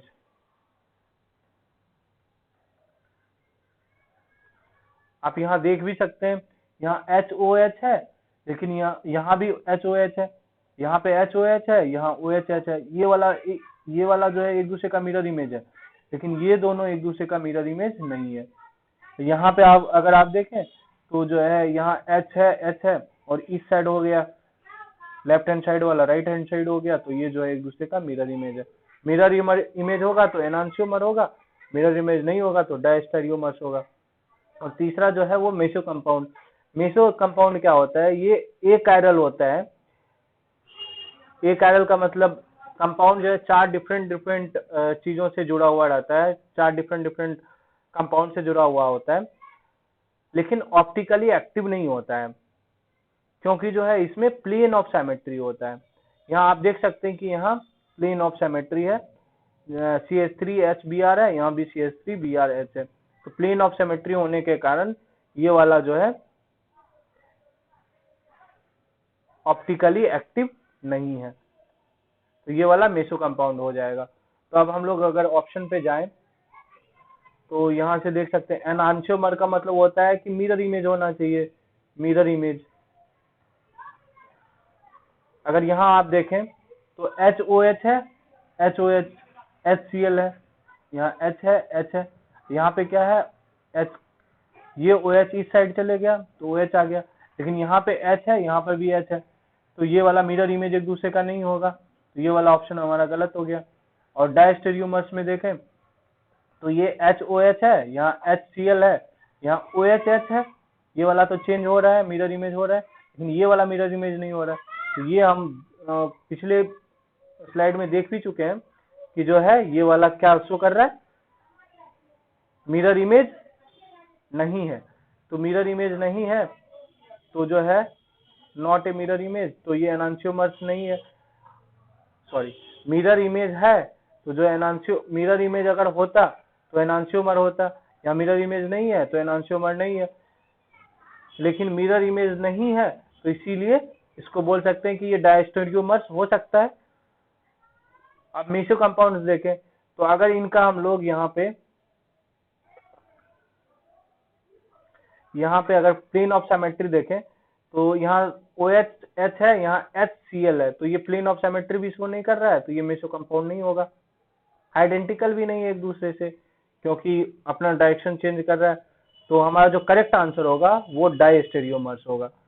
तो हमारा जो करेक्ट आंसर है वो बी है, डायस्टेरियोमर्स। क्वेश्चन नंबर 21 की ओर मूव करते हैं। क्वेश्चन नंबर 21 में पूछा है कि ब्यूना एन जो होता है वो कोपॉलीमर होता है 1,3-ब्यूटाडाइइन और एक्स का। तो उन्होंने पूछा है कि एक्स क्या होगा। आप यहाँ देख रहे हैं कि ब्यूना एन है, इसको हम लोग बोलते हैं ब्यूटाडाइइन रबर, इसको बोलते हैं ब्यूना, ये ब्यूना एन है हमारे पास।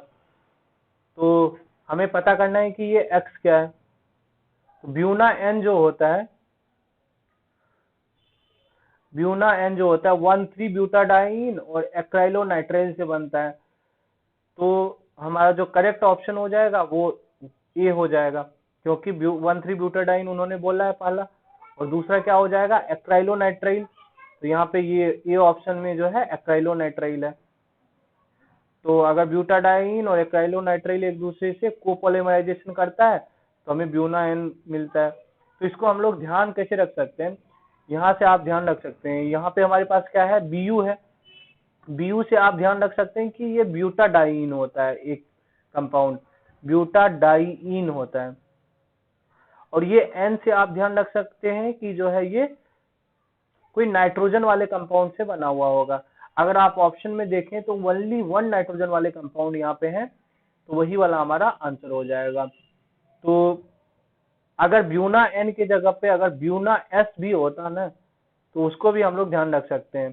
तो ब्यूना एस में क्या होता, ये बीयू से तो ब्यूटाडाइन होगा ही, एक मोनोमर ब्यूटाडाइन होगा, लेकिन दूसरा मोनोमर जो है ये एस है, तो एस से क्या हो जाएगा एस्टाइरीन।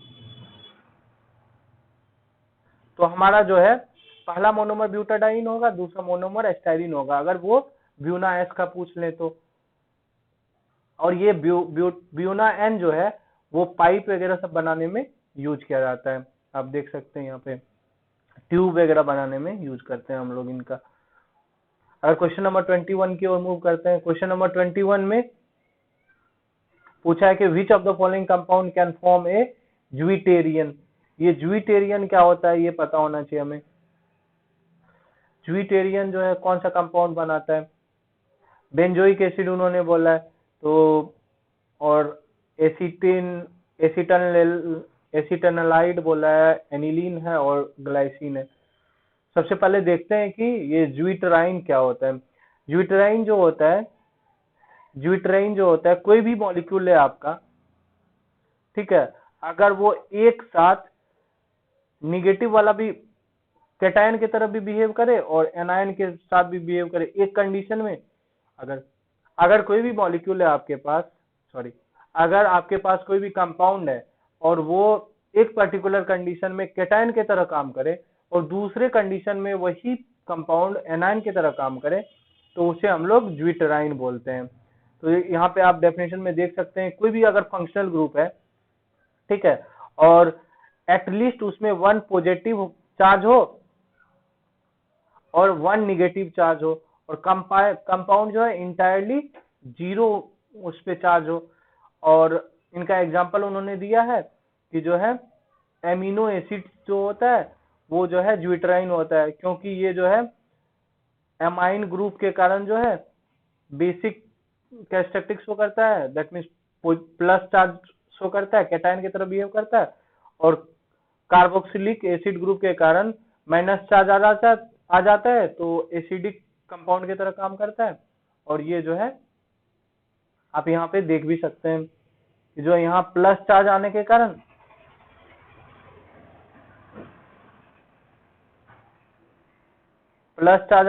ये कैटायन की तरह बिहेव कर रहा है, और ये माइनस चार्ज के कारण जो है एनायन की तरह बिहेव कर रहा है एट लो पीएच और हाई पीएच पे।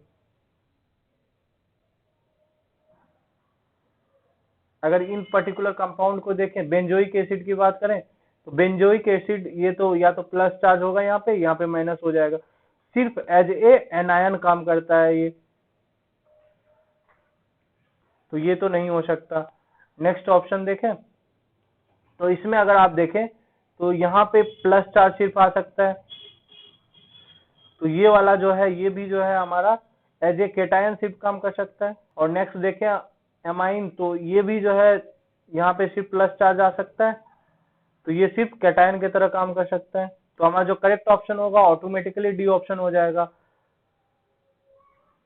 ग्लाइसिरीन। तो अगर इनकी बात करें तो इसमें देख सकते हैं कि आप प्लस चार्ज भी होता है, माइनस चार्ज भी होता है, और जो है न्यूट्रल भी है कंपाउंड, और जो है अगर पीकेए कम करते हैं हम लोग तो जो है इन पे पॉजिटिव चार्ज आ जाता है, और पीकेए ज्यादा करते हैं तो निगेटिव चार्ज आ जाता है, तो इससे जो है कैटायन और एनायन दोनों की तरह बिहेव करता है। तो ये क्या है, ज्वेटेरिन है। तो कौन सा कंपाउंड हमारा ग्लाइसिन जो है वो किस तरह बिहेव करता है, ज्वेटरीन की तरह बिहेव करता है। तो हमारा जो करेक्ट आंसर है वो क्या हो जाएगा, डी हो जाएगा। ल्यूकस रिएजेंट इनमें से कौन सा है? ये सारे रिएजेंट जो है हम ऑप्शन में दिए हुए हैं वो सारे टेस्ट के लिए यूज किया जाता है कि जो है पर्टिकुलर जो फंक्शनल ग्रुप है वो कौन सा फंक्शनल ग्रुप है। कोई भी एक अगर कंपाउंड है उसमें कौन कौन से फंक्शनल ग्रुप है ये पता करना है, तो ये डिफरेंट टेस्ट है उनके लिए। तो इनमें से एक जो है ल्यूकस रिएजेंट भी है जो कि हमें अल्कोहल के टेस्ट के लिए यूज करते हैं कि कौन सा अल्कोहल प्राइमरी है, कौन सा सेकेंडरी है, कौन सा टर्सरी है, ये हम लोग पता कर सकते हैं एनहाइड्रस ZnCl2 और कॉन्सेंट्रेटेड HCl से। और यही हमारा ल्यूकस रिएजेंट भी है, ल्यूकस रिएजेंट है। और यहाँ आप देख सकते हैं कि जो है अगर जो है इथेनॉल प्राइमरी हो तो हमें जो है नो रिएक्शन मिलता है एट रूम टेम्परेचर पे, और टर्बिडिटी अपीयर करती है ओनली ऑन हीटिंग, ठीक है। और अगर जो सेकेंडरी हो तो जो है HCl और जो है ल्यूकस रिएजेंट के प्रेजेंट में स्लो अपीयरेंस ऑफ टर्बिडिटी होता है। और अगर जो है टर्सरी हो तो जो है इमीडिएट अपीयरेंस ऑफ टर्बिडिटी होता है। अब ये टर्बिडिटी क्या है ये इस फिगर में देखते हैं। तो इसमें आप देख सकते हैं कि ये नॉर्मल सॉल्यूशन है आपका। अगर कोई भी सॉल्यूशन आपका इस तरीके से कलर शो करे तो इसको हम लोग टर्बिडिटी बोलते हैं। इसको हिंदी में अगर समझे तो इसको एक तरीके से गंदगी बोल सकते हैं आप, मैं, ठीक है। तो इसमें जो है आप देख सकते हैं कि ये वाला पूरा क्लीन है, पहला वाला पूरा क्लीन है, और ये वाला में जो है थोड़ा बहुत टर्बिड है। तो ये वाला जो है हमारा अगर कोई भी सॉल्यूशन इस तरह का सॉल्यूशन शो करेगा तो जो है वो ल्यूकस रिएजेंट से, अगर कोई भी फंक्शनल ग्रुप है उसको हम लोग ल्यूकस रिएजेंट से रिएक्शन करवाते हैं, तो अगर सॉल्यूशन टर्बिड हो जाता है जैसे इसमें दिखाया गया है तो वो सॉल्यूशन में अल्कोहल ग्रुप होगा। और अल्कोहल ग्रुप अगर जो है शो नहीं करता है विदाउट हीटिंग तो वो जो है प्राइमरी अल्कोहल ग्रुप होगा। अगर हीट करने के बाद जो है टर्बिडिटी आता है तो वो प्राइमरी अल्कोहल होगा। अगर जो है स्लोली अपीयर करता है तो जो है उसमें सेकेंडरी अल्कोहल होगा। अगर जो है इमीडिएटली अपीयरेंस हो जाता है टर्बिडिटी तो उसमें जो है टर्सरी अल्कोहल होगा। अब जो है हम लोग जिंक अमलगम और कॉन्सेंट्रेटेड HCl की ओर चलते हैं। जिंक अमलगम और कॉन्सेंट्रेटेड HCl जो है वो क्लीमेंसन रिडक्शन शो करता है, तो इनको हम लोग क्या बोलते हैं, क्लीमेंसन रिएजेंट बोलते हैं। ये कीटोन को शो करता है कि कोई फंक्शनल ग्रुप में है या नहीं है। थर्ड हम लोग देखते हैं, थर्ड में जो है हमारा 2,4 डाइनाइट्रोफिनाइल हाइड्रोजीन था। 2,4 डाइनाइट्रोफिनाइल हाइड्रोजीन जो है ये भी कीटोन के लिए यूज होता है। अगर कीटोन आता है और उसको जो है हम लोग पर्टिकुलर रिएजेंट से रिएक्ट करवाते हैं तो जो है हमारा ऑरेंज या येलो कलर का प्रेसिपिटेट मिलता है हमें। और ब्रोमीन वाटर जो है, ब्रोमीन वाटर का यूज किया जाता है कि कोई भी अगर फंक्शनल ग्रुप है उसमें अगर डबल बॉन्ड है या एल्कीन है तो जो है ये ब्राउनिश कलर से, ब्राउनिश रेड से जो है कलरलेस सॉल्यूशन देता है। अगर जो है एल्कीन रहता है कोई भी कंपाउंड में तो ब्रोमीन वाटर से रिएक्ट करने पे ये जो है कलरलेस सॉल्यूशन देता है। तो हमारा जो करेक्ट आंसर था वो एनहाइड्रस ZnCl2 और कॉन्सेंट्रेटेड HCl था। क्वेश्चन नंबर 24 की ओर मूव करते हैं। क्वेश्चन नंबर 24 में उन्होंने बोला है कि ग्रिग्नार रिएजेंट है और हमारे पास एरोमेटिक एल्डिहाइड है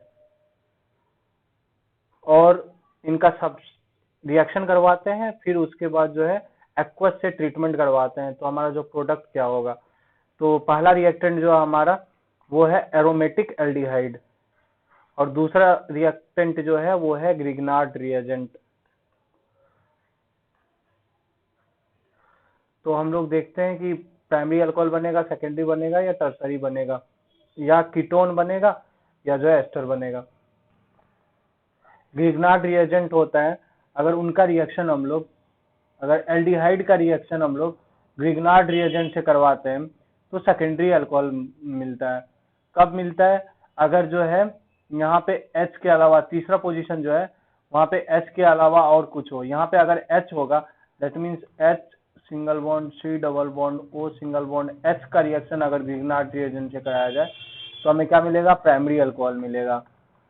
ठीक है, अगर H के अलावा यहाँ कुछ भी हो, उन्होंने क्वेश्चन में बोला है कि H के जगह पे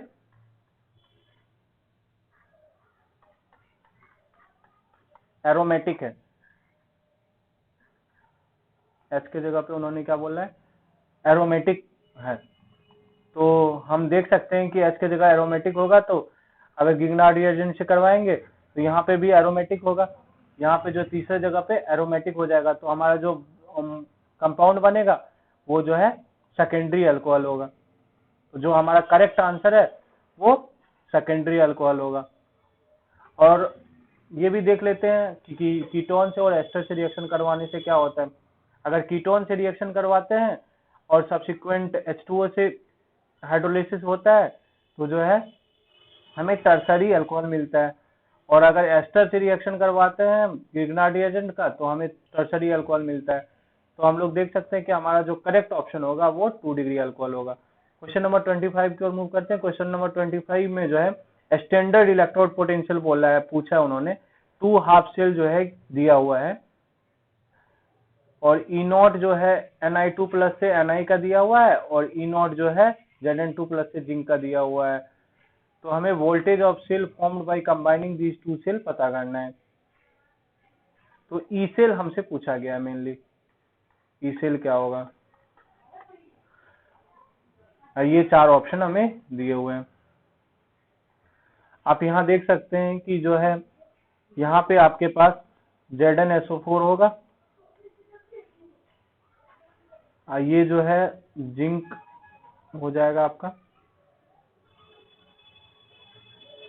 और यहाँ की बात करें, यहाँ पे निकल होगा आपका, रिडक्शन निकल का हो रहा होगा, निकल NiSO4 मान लीजिए, और यहाँ पे निकल आयनो, निकल एटम होगा, सॉरी निकल रॉड होगा, यहाँ पे जिंक रॉड है। तो यहाँ पे जो है ये आपका क्या हो जाएगा, ऑक्सीडेशन यहाँ पे हो रहा है, यहाँ पे रिडक्शन हो रहा है, और ये जो है एज ए एनोड काम कर रहा है, ये एज ए कैथोड काम करेगा, ये एज ए कैथोड काम करेगा, ये एज ए एनोड काम करेगा। यहाँ से इलेक्ट्रॉन बाहर निकलेंगे, 2 इलेक्ट्रॉन, और यहाँ 2 इलेक्ट्रॉन आएंगे। तो अगर हम लोग देखें ई सेल जो होता है वो ई नॉट सेल जो होता है आपका E nought oxidation plus E nought reduction होता है। तो ऑक्सीडेशन जो हो रहा है ई नॉट जिंक 2 प्लस हो जाएगा, प्लस ई नॉट रिडक्शन जो हो रहा है वो निकल 2 प्लस 2 निकल हो जाएगा। उन्होंने ये वैल्यूज दिए हुए हैं -0.77 और -0.25। इन्होंने दिया है जिंक 2 प्लस 2, जिंक जो है वो -0.77 है। हमें पता क्या करना है,